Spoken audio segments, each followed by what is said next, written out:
I trained him for months, showed him everything I knew. He called me mentor. Then one Friday, HR handed me a cardboard box and said my position was no longer needed. That was the day I stopped being loyal and started getting even. I've stayed quiet until now. It didn't happen all at once. That's the part that gets to me now. How gradual it was, how quiet. Like water rising in a room so slowly you don't even notice until you're drowning. At first, it was just the little things. My weekly check-ins with Marcus, my manager, started getting rescheduled. Then they got shorter.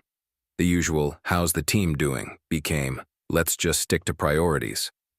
His smile got tighter, his tone more clipped. I shrugged it off. Everyone's stressed. Q3 was a mess and upper management was on edge. But something in me, some primal signal, kept saying, "Pay attention." Then came the initiatives. Cross-training for agility. That's what the slide deck said. Marcus called it future-proofing. Said we needed to build redundancies. It sounded harmless enough, even smart. And I believed in the company, I really did. I'd been there 6 years. I'd been promoted twice. I knew how things worked, or thought I did. They introduced a talent development program. Fresh hires shadowing senior staff, knowledge sharing, team building. The buzzwords were endless. They paired me with a guy named Connor, mid-20s clean cut, eager, little too eager. "You've been here a while, right?" he asked on his second day. "Must be cool to know everything." I laughed, told him I didn't know everything, just enough to stay useful.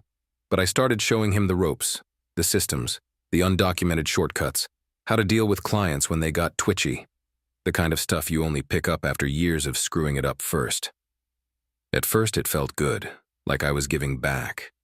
Like maybe I was being prepped for something bigger and they wanted me to pass the torch. But something didn't sit right. My name started disappearing from invites. I'd check the project board and see my assignments redistributed. Connor was looped into meetings I hadn't even heard about. He'd come back with notes, ask me to walk him through what they meant. "They just want me to learn," he said. And I nodded. But inside, something twisted. You know when you're being studied, when you're being reverse engineered. The real tipping point came one morning when I walked into the office and found Connor already in my chair. Said he was just checking something real quick. But it wasn't what he said. It was the way he said it. Like it wasn't mine anymore. Like the handover had already started, and no one told me. I went home that night and didn't sleep. Stared at the ceiling and replayed every interaction from the last 2 months. Every nod, every delayed reply, every time Marcus avoided my eyes. That's when I knew. I wasn't being included anymore. I was being replaced. And the worst part? I was the one helping them do it.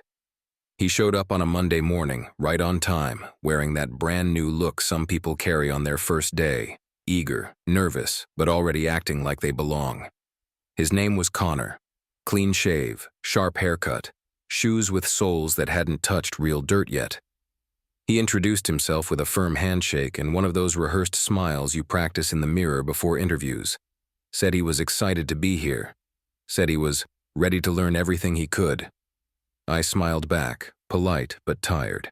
I'd heard that line before. Interns came and went. Most didn't stick around long enough to remember your name. But something about Connor was different. He wasn't technically an intern, they said. More like a junior associate placed under my wing as part of a new mentorship initiative. Marcus called it a great opportunity, for both of us. Said I'd be helping to shape the future of the team. Told me Connor had shown great potential. I didn't think much of it at the time. Just nodded and said I'd get him up to speed. I took him through the basics. How to navigate our system, who to CC and who to avoid, the politics no one writes down but everyone follows. He asked a lot of questions, not just about what to do, but why. Why we handled certain clients differently, why I chose certain vendors, why we reported metrics in one format but tracked them in another. At first, I chalked it up to curiosity.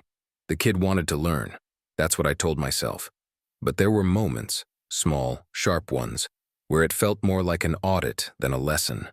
I'd look up and catch him watching me, not listening, watching. Notepads full of my words, questions that dug deeper than they should have for someone new. How do you know when a project's at risk? What's your process for managing conflict across departments? I gave him my playbook, because that's what mentors do.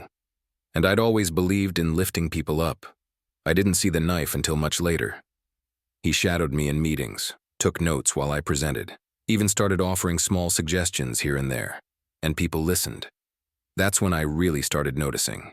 He wasn't just learning the job, he was learning me.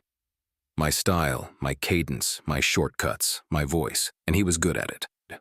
There was this one moment that stuck with me. We were reviewing a client proposal I'd written, and Connor leaned over and said, "You know, if you flip these two sections, it might land harder." It was a good point. Too good. He was already thinking like he owned it. I went home that night and stared at the ceiling again. My wife asked how the day went. I said fine. But in my gut, I felt it. The first real flash of dread. I wasn't training an intern. I was training my replacement. It's strange looking back how willingly I handed over everything.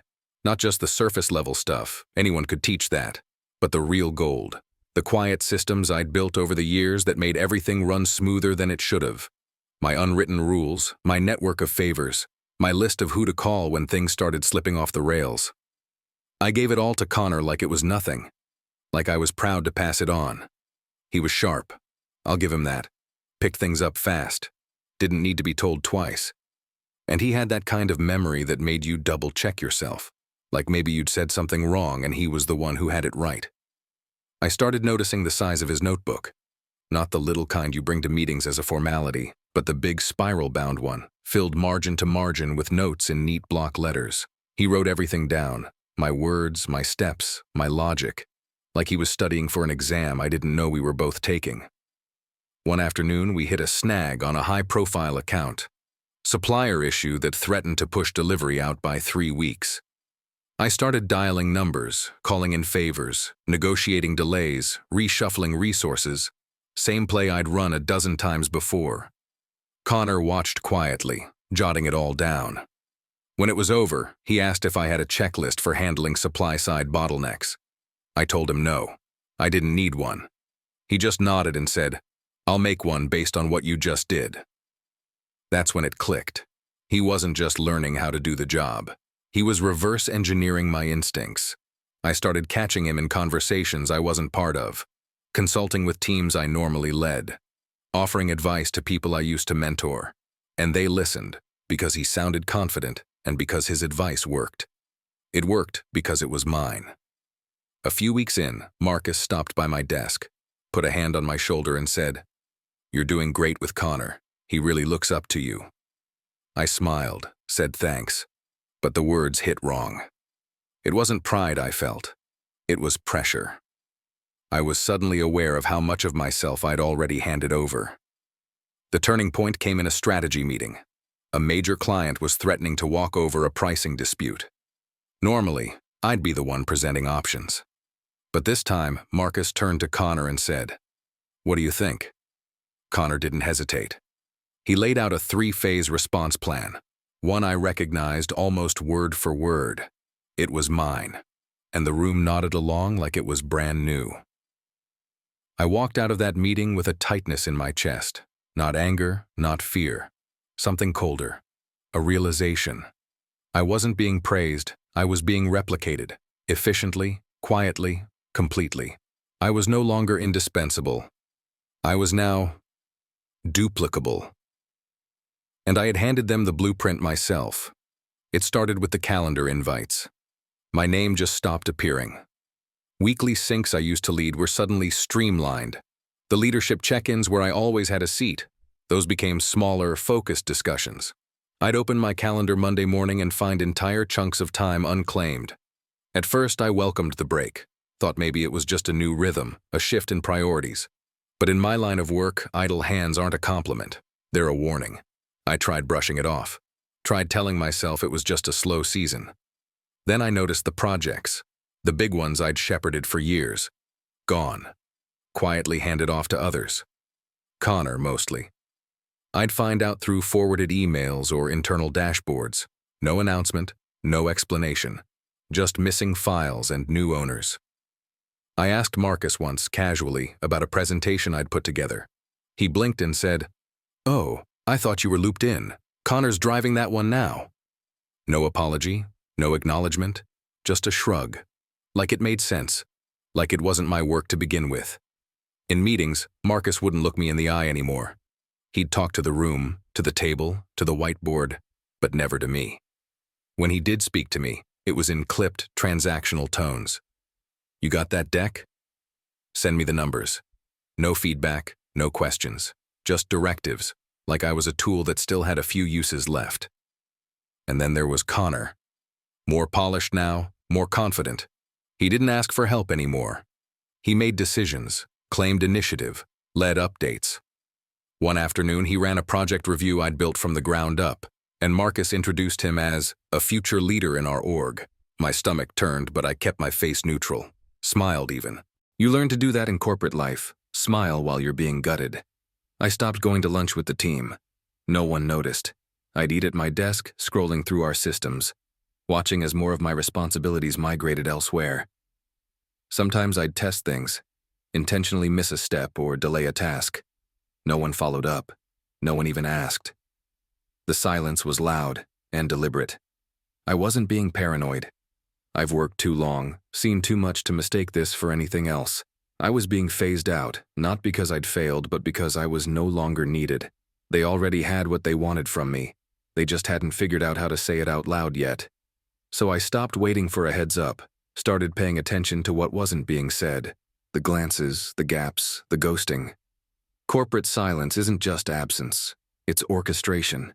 It's a system quietly closing its doors behind you while pretending everything is fine. And I'd been in this long enough to recognize the quiet before the drop. I used to get 30, 40 emails a day. Questions, updates, requests. My inbox was a war zone of urgency and expectation. Then, slowly, it dried up. At first, I thought it was just an off week. People on vacation, timeline shifting. But then a pattern set in. Emails I sent went unanswered. Threads I used to be included on kept rolling without me. Approvals happened without my input.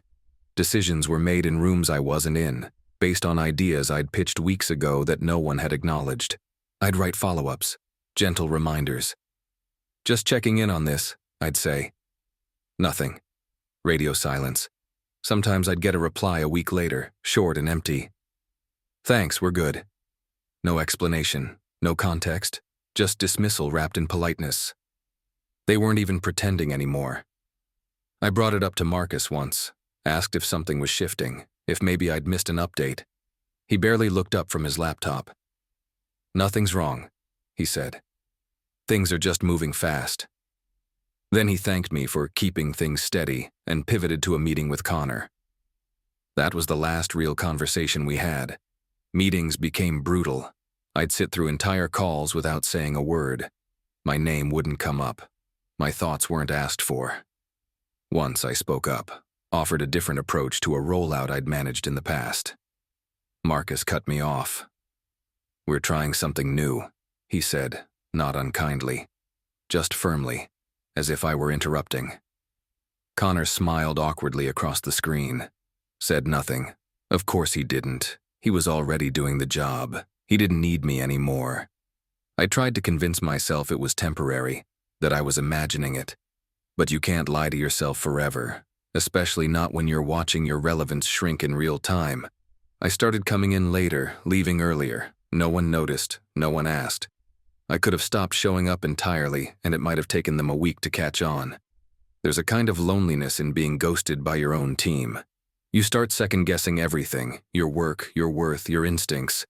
You wonder if maybe you did drop the ball, if maybe you missed a sign, failed to adapt, fell behind. That's the part they don't talk about, the slow erosion of your confidence, how it doesn't happen in a single moment but over a series of tiny, silent betrayals. And yet, beneath all that self-doubt, something else had started to harden inside me, a quiet resolve. I wasn't stupid, I wasn't lazy, and I sure as hell wasn't invisible. I'd built too much, carried too many fires, cleaned up too many messes. I knew exactly what was happening now. I was being erased, deliberately, and no one had the decency to say it aloud. It was a Friday, nothing special. The kind of day that usually drags until the clock hits 4 and the office starts emptying out like a slow bleed. I had a few emails flagged, a status report half-written, and a mental checklist of things I planned to tackle the following week. Normal, routine, safe. At 2:37 p.m., I got the calendar invite. Quick sync, HR, and Marcus. No subject line, no notes, just 15 minutes blocked off at the end of the day. My stomach dropped. I stared at the invite like it was written in a foreign language, like if I looked long enough I'd realize it was a mistake. But it wasn't. The walk to the HR conference room felt longer than it should have. I passed Connor at his desk. He didn't look up, just kept typing like nothing had changed.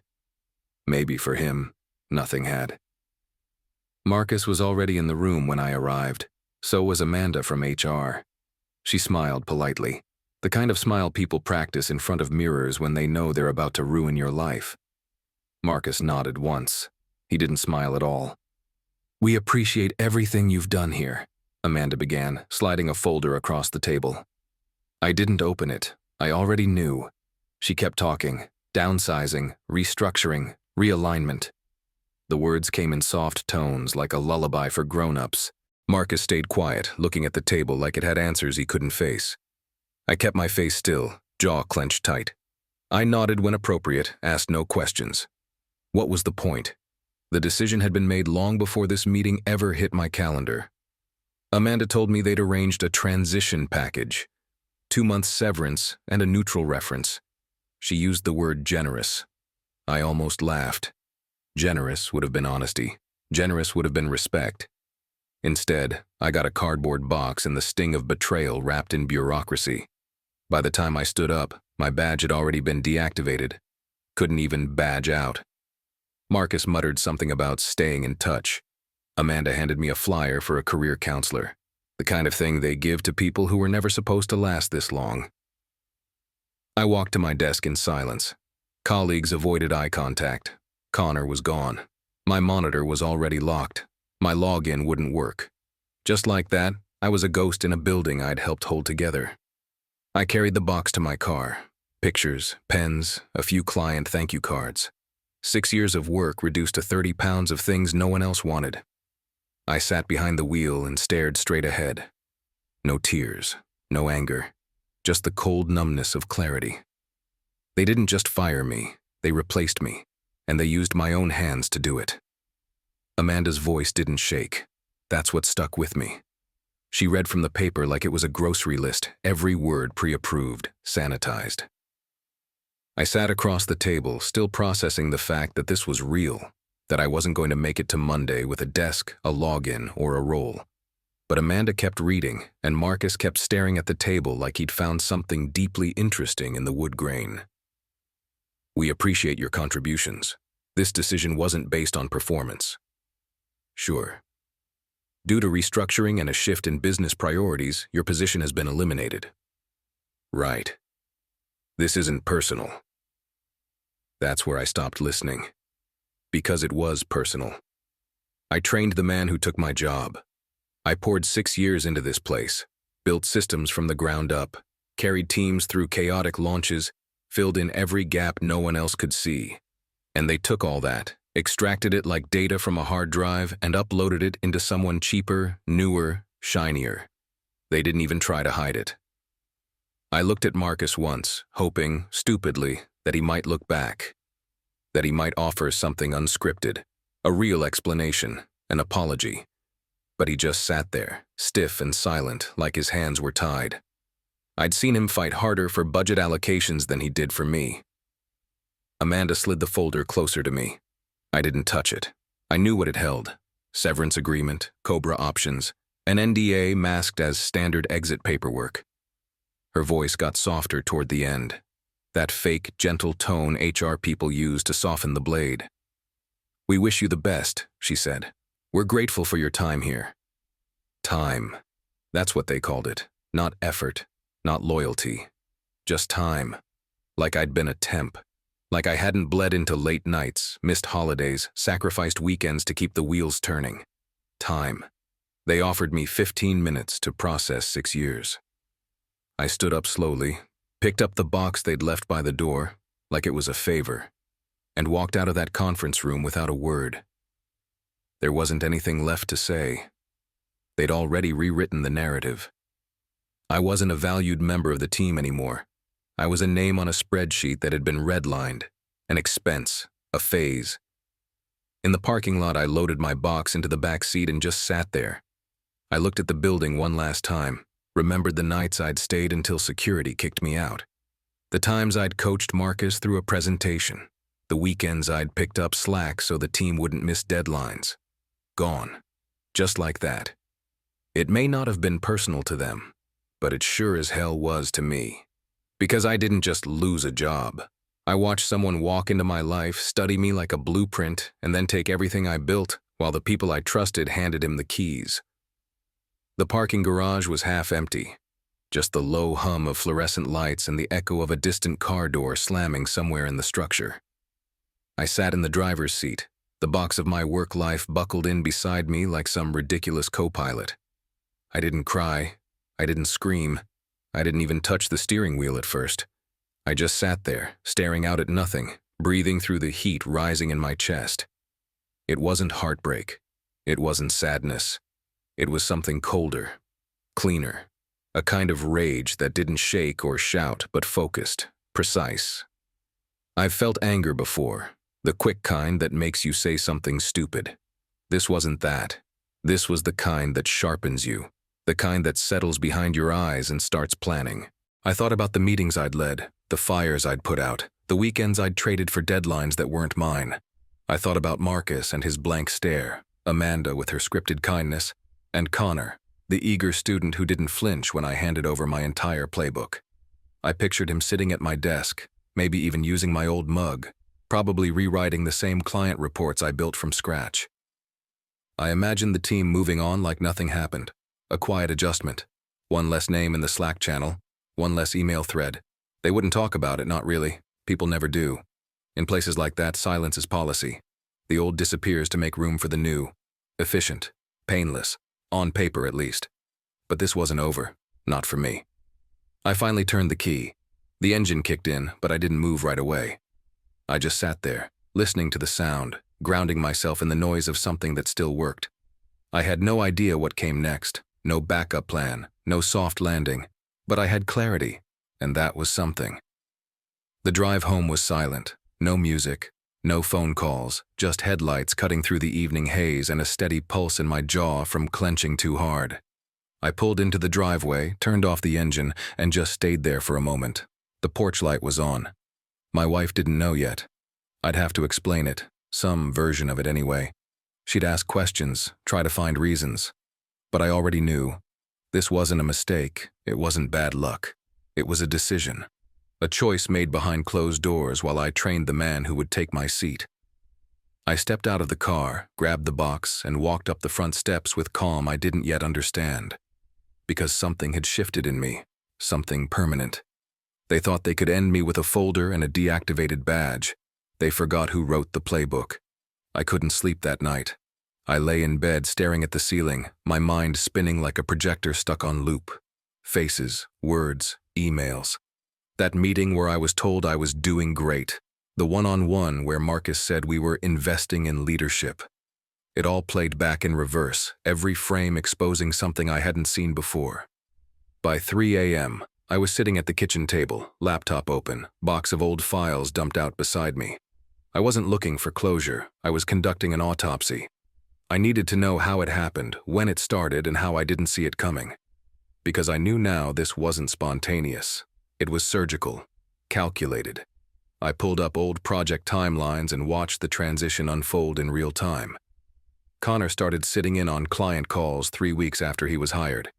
2 weeks after that, he started replying to internal requests I was usually copied on. Then came the shared docs. Presentations that used to live in my folder now suddenly had his name listed first. One after another, small signs of a handoff I hadn't agreed to, but had clearly been orchestrated. I read through Slack threads, subtle wording shifts in Marcus's updates. Connor and I discussed, Connor will lead. It wasn't just me being left out. It was me being written out. I found a draft deck for the new product launch I'd created 6 months ago, now updated with new branding, new voice. But the structure was identical. Even the client examples were the same. I opened the metadata. Creator, Connor. Last editor, Marcus. And then the emails. Not the ones sent to me, but the ones that stopped. Weekly status updates I used to receive, planning memos I was once included on. They'd all continued, just without me. I was phased out like old software, deprecated. It wasn't paranoia anymore. It was pattern recognition. I found a folder titled Succession Planning. I'd never seen it before, but it was shared with Marcus, HR, and a few other department heads. No access granted to me, but the naming conventions said enough. There it was. A company strategy, built around transition, efficiency, eliminating redundancy. That's the word that got me. Redundancy. Like I was just a duplicate file taking up too much space. At dawn, I made a cup of coffee and sat back down with my notes. My anger wasn't raw anymore. It was refined. I wasn't just pushed out. I was erased in stages. Softly, quietly, strategically. And I had helped them do it. But here's the thing they never saw coming. I documented everything. I kept my files. I backed up my work. And I remembered every corner they cut, every promise they broke, every fake smile they wore while the knife was already in motion. They thought I'd just move on. They didn't know I was just getting started. I didn't post anything. No passive-aggressive LinkedIn farewell, no cryptic story on Instagram, no dramatic goodbye email to the team. I knew the impulse. I felt it, the urge to scream, to shame, to throw it all out into the world and watch it burn. But that's not how I move. I don't go loud, I go quiet, surgical, strategic. They wanted me out? Fine. But I wasn't going to leave empty-handed. That Monday morning, while most of the office was easing into their week with coffee and banter, I sat in my home office in sweatpants, organizing folders like I was building a case file. Because I was. Every email I'd ever sent, every proposal I wrote, every presentation they reused without attribution, I had it all. Local backups, cloud archives, time-stamped, versioned, mine. I started building a timeline. Not emotional rants, facts, dates, deliverables, approvals. I highlighted discrepancies, projects that shifted from my name to Connor's without formal notice, memos that quoted my language word for word, submitted under a different author, internal reviews I conducted that were later used to justify new initiatives. It was all there, laid out in neat chronological order like the bones of a body they thought they buried clean. I dug through contract clauses, especially the ones about intellectual property and process documentation. There were gray areas, sure, but not all of it was gray. Some of it was black and white. I'd created things outside the scope of my job description. Things I was never paid extra for, but that I owned. No one had the right to hand them off without my consent. Then came the Slack exports, the harmless conversations. The "Hey, can you show me how you do X" messages from Connor. The ones I responded to without hesitation because I thought I was being helpful. Because I still believed I was a part of something. I read them differently now. With context, with hindsight, with purpose. I organized it all in a folder labeled Insurance. Not because I wanted to sue, not yet anyway, but because I wanted leverage, options. I wasn't going to walk around bitter and broke while someone else climbed the ladder I built. I was smarter than that, more patient, more dangerous. They thought I was done the moment they handed me that cardboard box. But what they really did was free up my calendar. No more meetings, no more distractions. Just time. Time to remember everything, to collect, to prepare. I wasn't chasing revenge. I was building it, quietly, efficiently, just like they taught me. I waited a week. Let the dust settle. Let the anger cool into something usable. Then I opened my contacts list and started making calls.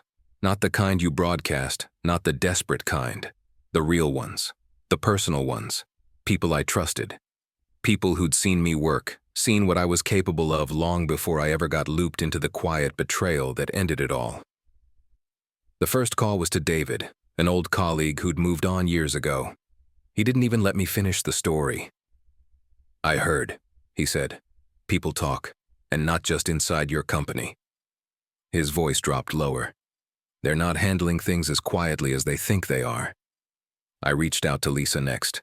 Former mentor, now a VP at a competing firm. She didn't offer sympathy. She offered coffee. "Bring your deck," she said, "and bring the real story, not the polished version." I met her the next day, told her what happened, showed her what I built and how it was slowly cannibalized from the inside. She didn't flinch, just nodded, eyes sharp. "You're not the first," she said, "but you're probably the one who documented it the best."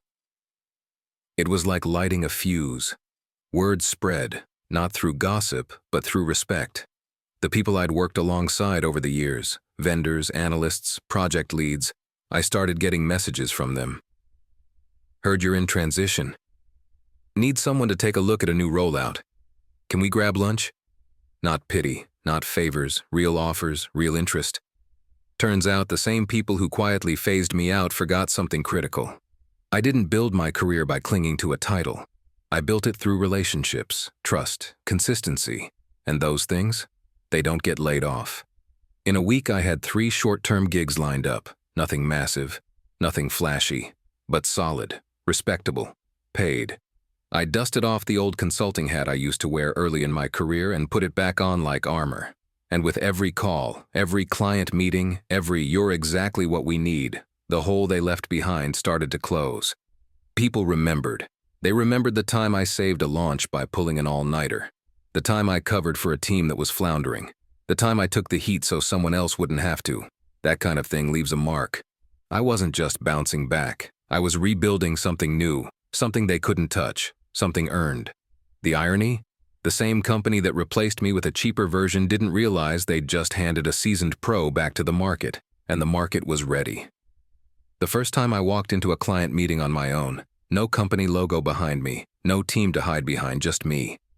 I felt something I hadn't felt in years. Clarity. Not nerves, not fear. Just a quiet confidence. No one else was speaking for me anymore. I didn't need approval. I didn't need permission. I was finally building something with my own hands again. The gigs started stacking up slowly but steadily. A process audit here, a product launch there. Word traveled fast, and people remembered the results I delivered, not the politics that pushed me out. One former client even told me, "Honestly, I was surprised you stayed with them as long as you did." I smiled and let that one sit for a moment. So was I. Then came the startup. Small, scrappy, but full of potential. They'd heard I was freelancing and reached out through a mutual connection. Needed someone to set up their internal systems, build workflows, help them scale smart.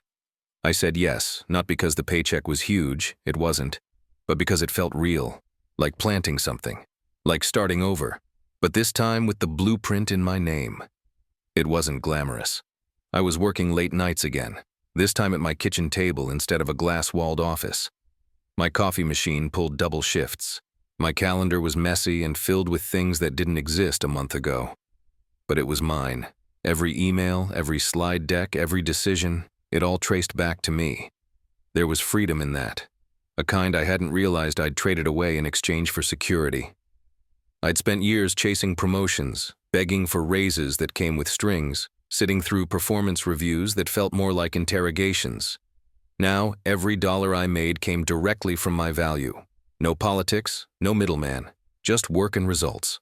I rebuilt my website, branded myself with the kind of tone I was never allowed to use in corporate life. Clear, sharp, honest. I didn't promise miracles. I promised competence, strategy, speed. The kind of things I used to deliver behind the scenes while someone else took the credit. I started waking up with ideas again. Not stress dreams, not what-if spirals, but actual ideas. Things I wanted to create, projects I believed in. I kept a whiteboard in the corner of my office and filled it with goals. Real ones. Not corporate KPIs. Not growth metrics handed down from someone else. My goals. It was smaller than the life I'd left behind for now. No title, no fancy office. No assistant to screen calls. But it was honest. It was earned. And for the first time in a long time, it was mine. I wasn't looking for revenge. Not exactly. What I wanted was sunlight, discovery, the truth peeled open under the right light with no place to hide. So I called a lawyer, a quiet, sharp guy named Harris who didn't blink much and had a mind like a scalpel. I gave him the timeline, the documents, the emails. I told him I wasn't out to bleed the company dry. I just wanted to make things uncomfortable. "You're not looking for a payout?" he asked. "No," I said. "I'm looking for leverage." We drafted a letter. Clean, direct. No threats, no drama, just facts. Harris used phrases like unauthorized use of intellectual property and breach of non-compete agreement. He cited specific examples. A sales deck I'd created, word for word, now rebranded and used in a product I never touched. He mentioned internal tools I'd built in my off hours, tools that were supposed to be mine, now sitting behind firewalls I no longer had access to. We sent it directly to their legal department. No grandstanding, no warning shot, just a letter. One that landed like a quiet knock in the middle of the night. I didn't expect them to panic. I expected them to investigate, which is exactly what they did. 2 weeks later, Harris got a call. They wanted to discuss the claims in a neutral setting. Their tone was polite, but tight. That's how I knew we had them. Because if they thought the claims were baseless, they would have ignored us, but they didn't. They leaned in, asked questions, offered clarification, the kind of behavior people show when they're not entirely sure what you know. And that's where discovery became my favorite word. See, the moment a legal case enters that stage, both sides get to request documents, emails, records. It's not about what you suspect, it's about what you can prove. And the truth is, I had more than enough to justify digging. Time-stamped files, Slack messages, meeting notes. Connor presenting frameworks I wrote, rebranded as his own. HR documents that conveniently never reached my inbox. Their internal investigation was swift. I was told, off the record, that a few meetings got heated. That Connor's memory wasn't as sharp under pressure. That someone in marketing admitted they thought he came up with all that stuff himself. I didn't need fireworks, I just needed friction. They offered a settlement. Modest, confidential, clean. It wasn't about the money. It was about being acknowledged, even quietly, even behind closed doors. Harris reviewed the agreement, nodded, and slid it across the table to me. "You good with this?" he asked. I looked it over. It didn't erase what happened, didn't undo the betrayal, but it did something better. It made sure they'd think twice before doing it again. "Yeah," I said. "Let's sign it." I walked out of that office lighter than I'd felt in months. Not because I'd won, but because I'd forced them to admit, at least in private, that I was never just a line item on a spreadsheet. I was the one they underestimated. I found out by accident. A former client forwarded me an email, said they were impressed to see I was still being referenced in their strategic materials, even after I'd transitioned.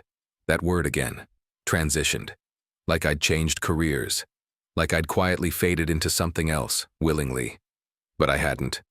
I clicked the attachment. It was a deck. My deck. Not inspired by, not adapted from.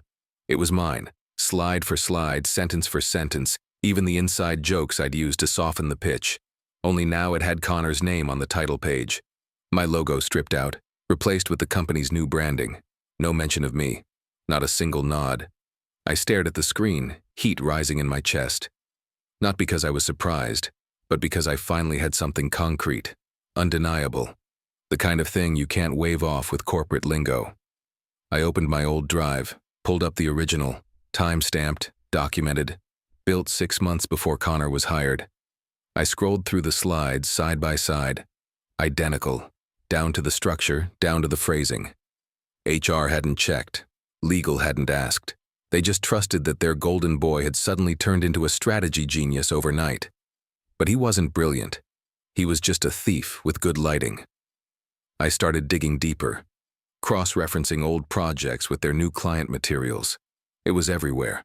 My frameworks, my diagrams, my content repackaged under new names. They hadn't even bothered to rewrite most of it, just duplicated and deployed.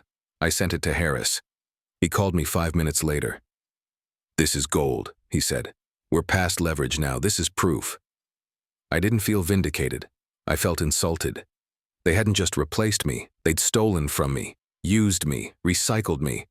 And it worked. Until now. Harris put together a supplemental file, clean, detailed, time-stamped.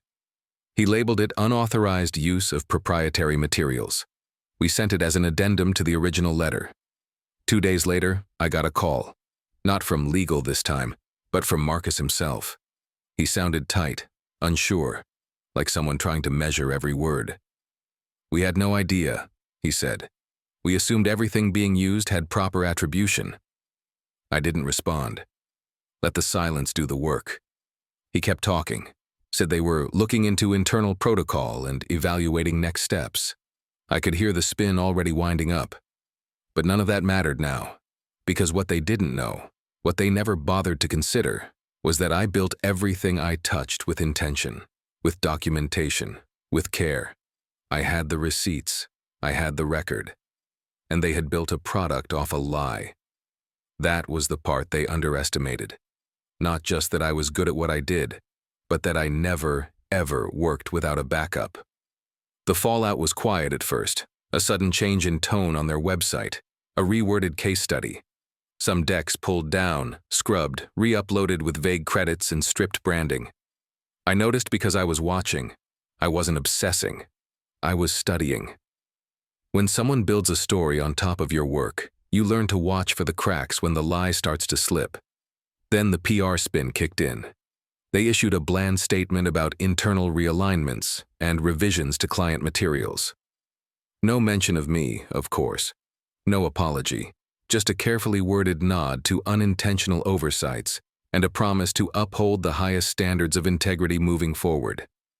It was the kind of language designed to say nothing while pretending to say everything. But the industry noticed. People talk, especially when someone quietly disappears from a company they helped build, especially when their work shows up under someone else's name. I started getting messages again. This time not from recruiters or friends, but from other consultants, even competitors. "Just saw the update," one message read. "Knew that deck had your fingerprints all over it." Another. "They're not even subtle anymore, are they?" And the one that stuck with me. "What they tried to steal, you built. Everyone knows it now." I didn't reply to most of them. Didn't need to. I wasn't chasing a reputation. I was watching it rebuild itself. One quiet nod at a time. My name started resurfacing in meetings I wasn't even in. Startups called me asking if I could bring the same strategy we heard you used at your last company. My voice was back in the room, and this time no one could cut the mic. I sat on the back patio one morning with a cup of coffee, watching the sun hit the fence just right. Peaceful. Steady.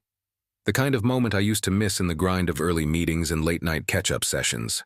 I scrolled through a feed and saw a post from Connor, something about honoring the team and shared wins. No comments, no likes. Just a name slowly fading into digital white noise. I didn't feel triumphant. I felt done, like I'd finished something. They tried to erase me. They tried to rewrite the origin story using my ink and my pages. But in the end, the truth has a way of showing up where it matters. Behind closed doors, in decision rooms, in the quiet respect of people who watched it happen and remembered. My name was clear now, not just legally, not just professionally, but personally. And the best part? I didn't even have to raise my voice.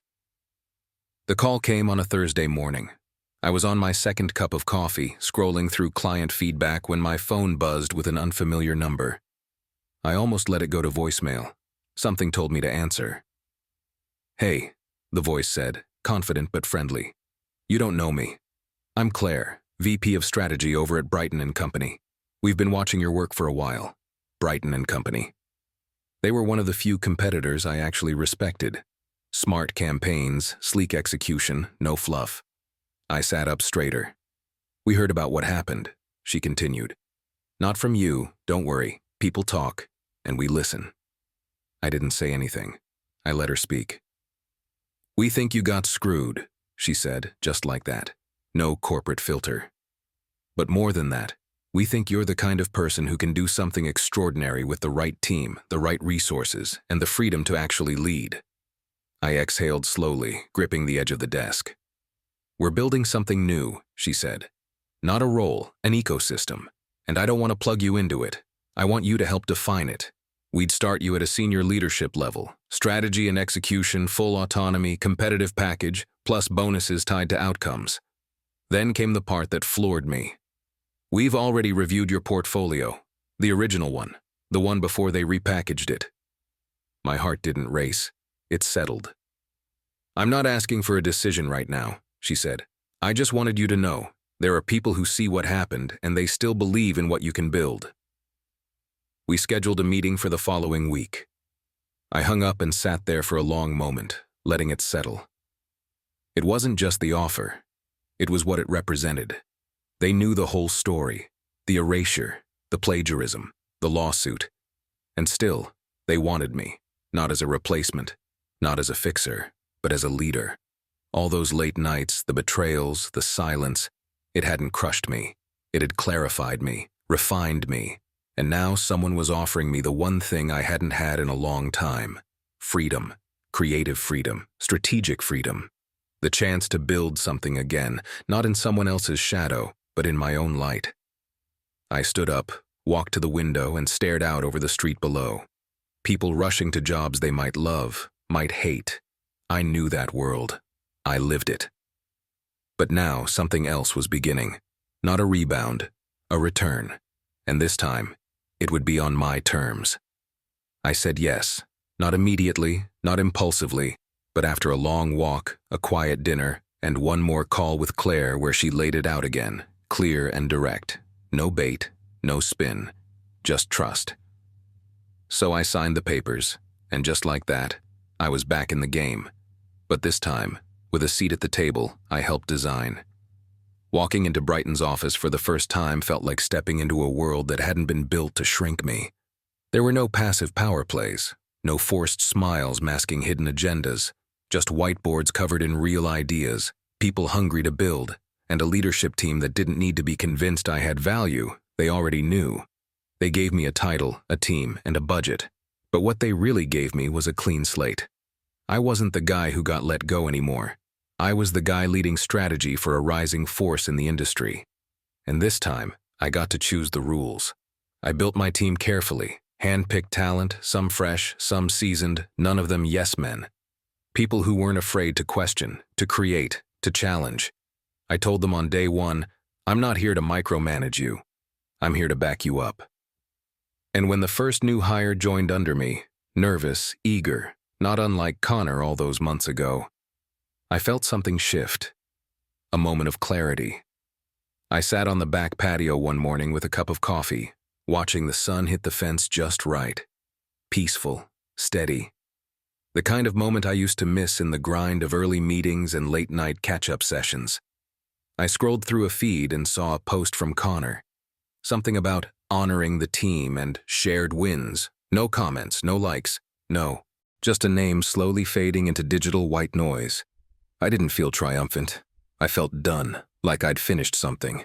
They tried to erase me. They tried to rewrite the origin story using my ink and my pages. But in the end, the truth has a way of showing up where it matters. Behind closed doors, in decision rooms, in the quiet respect of people who watched it happen and remembered. My name was clear now. Not just legally, not just professionally, but personally.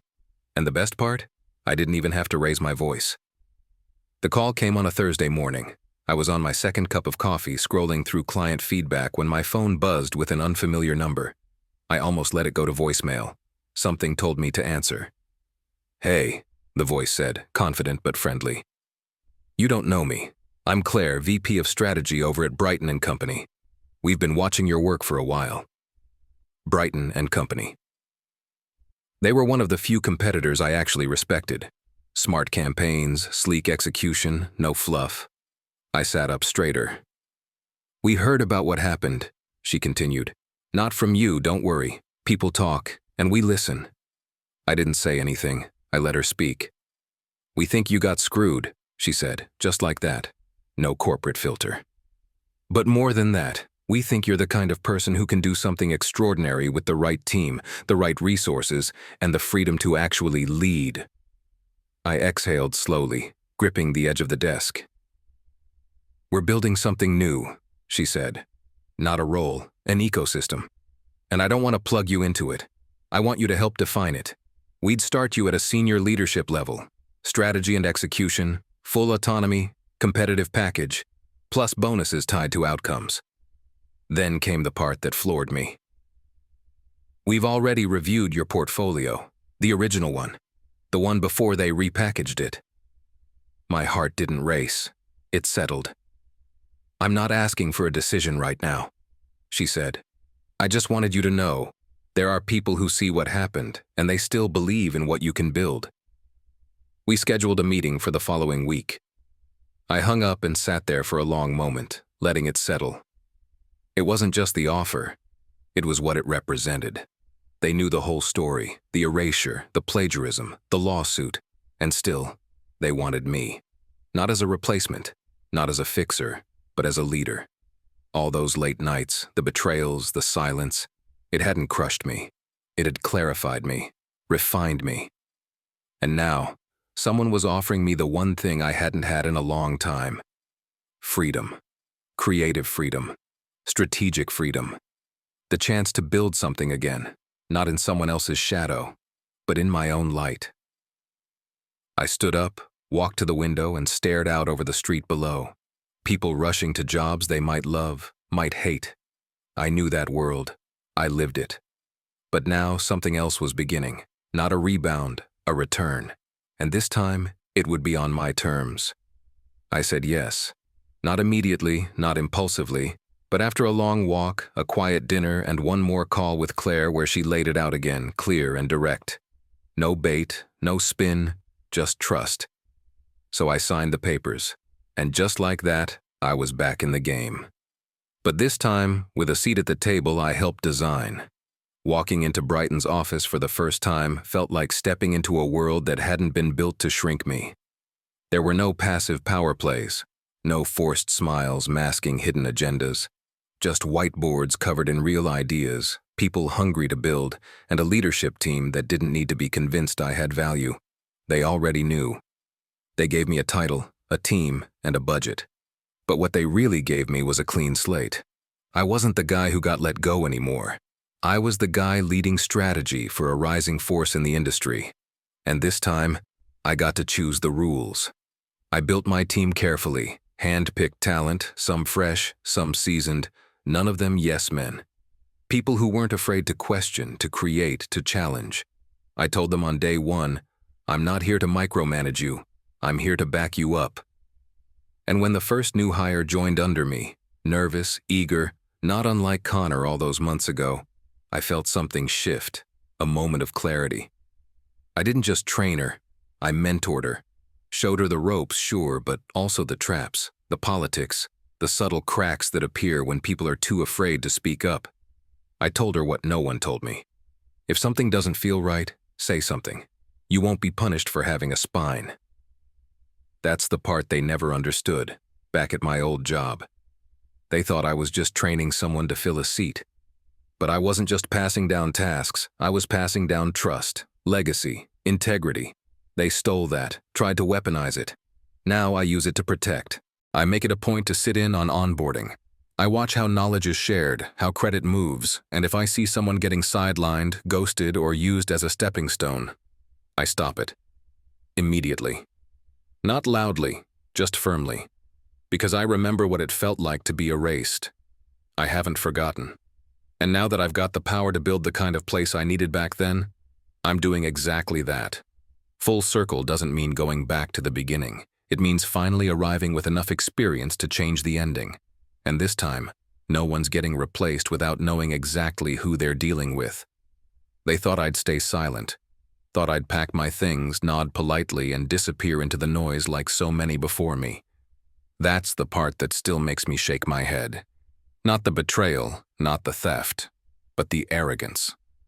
The assumption that I wouldn't fight back, that I wouldn't know how. What they didn't realize was that I'd been watching the game play out long before I was dealt out. While they were busy planning my exit, I was documenting everything. Every slide, every strategy, every quiet handoff. I had the receipts, the emails, the edits. They gave me a front row seat to my own undoing, and I took notes. Because they taught me how the system works. They taught me what to say, when to speak, when to stay quiet. They taught me to smile through the politics, to survive inside the machine. And then they handed me the perfect blueprint for how it all falls apart. so I didn't yell. I learned. I waited. And then I used it. I leveraged the paper trail, made the calls, hired the right attorney. I played it clean, not out of fear, but because I knew the long game wasn't about revenge. It was about clarity, about reputation, about making sure the people who came after me didn't have to go through the same fire without a way out. They thought I'd just been training my replacement. What I was really doing was building a mirror, one that reflected back every lazy decision, every shortcut, every manipulation. And when the time came, I held that mirror up and let the light in. It worked. They lost credibility. I rebuilt mine. Their names soured in the same circles where mine started to shine again. Quiet justice.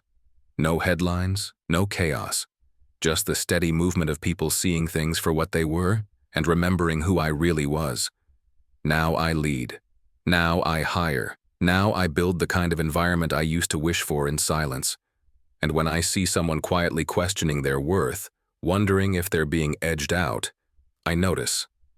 I step in. I don't let it happen on my watch, because I remember what it feels like to give everything and get discarded like you never mattered. But I made sure I left a mark, not by burning bridges, but by building better ones. They thought they wrote the last chapter when they showed me the door. Turns out that was just the prologue. And the rest of the story, that's mine now.